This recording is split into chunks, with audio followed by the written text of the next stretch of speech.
தஞ்சை அருகே திருவையாறு சுற்றுவட்டார பகுதிகளில் பலத்த சூறைக்காற்று வீசியதால் விற்பனைக்கு தயாராக இருந்த சுமார் 300க்கும் மேற்பட்ட வாழை மரங்கள் முறிந்து விழுந்து சேதமடைந்தன. விவரங்களை தர இருக்கிறார் செய்தியாளர் ராஜ்குமார். விவரங்களை வழங்கலாம். வணக்கம் தர்ஷினி. அதாவது தஞ்சை மாவட்டம் திருவையாறு பகுதியில் நேற்று இரவு வீசிய சூறாவளி காற்றில் சுமார் 500 ஏக்கர் பரப்பளவில் வாழை மரங்கள் முறிந்து சாய்ந்து சேதமடைந்துள்ளன. தஞ்சை மாவட்டம் திருவையாறு, கடுவேலி, ஆச்சனூர், கோங்கனேரி, ராஜபுரம், தில்லைஸ்தானம், வடக்குக்குடி, சாத்தனூர் உள்ளிட்ட பகுதிகளில் நெல்லுக்கு அடுத்தபடியாக வாழை சாகுபடியை விவசாயிகள் மேற்கொண்டுள்ளனர். இந்த பகுதியில் சுமார் 10,000 ஏக்கர் பரப்பளவில் வாழை சாகுபடியானது செய்யப்பட்டுள்ளது.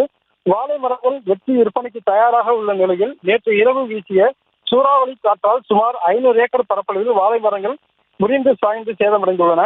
ஏக்கர் ஒன்றுக்கு சுமார் 1 லட்சம் ரூபாய் செலவு செய்து வெட்டும் பருவத்தில் வாழை சாருடன் மரங்கள் முறிந்து சாய்ந்துள்ளதால் மிகப்பெரிய வருவாய் இழப்பு ஏற்படுவதாக விவசாயிகள் வேதனை தெரிவித்துள்ளனர்.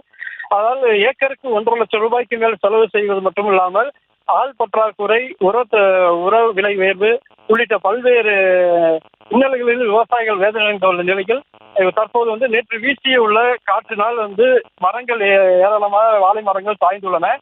இந்த உடனடியாக தமிழக அரசு நடவடிக்கை எடுத்து உரிய நிவாரணத்தை வழங்கிட அதிகாரிகள் ஆய்வு செய்ய வேண்டும் என விவசாயிகளுடைய முக்கிய கோரிக்கையாக இருக்கிறது. கனிமொழி, விவரங்களுக்கு நன்றி ராஜ்குமார்.